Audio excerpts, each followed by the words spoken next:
এই যে আমার সকাল সকাল বন্ধুগুলো সব চলে আসে, দেখো কত সুন্দর করে।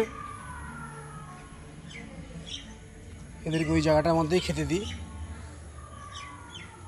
আরও আছে, আজকে আমি লেট করে উঠেছি তার জন্য। এটা হচ্ছে আমার বাড়ি,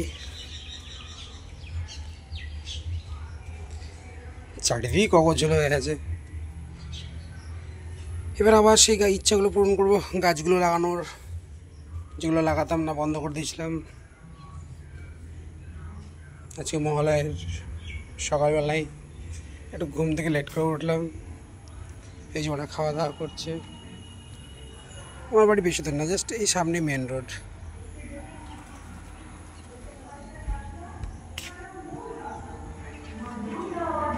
এই যে মা মহালয় দেখতে শুরু করেছেন। আর এটা আমার রুম, ছোট্ট করে একটা বাড়ি করা আছে। এখনো সাজানো গোছানো হয়নি। এটা ডাইনিং, পাশে বাথরুম, রান্নাঘর, জাস্ট সিম্পলভাবে একটা কিছু করে রাখা আছে।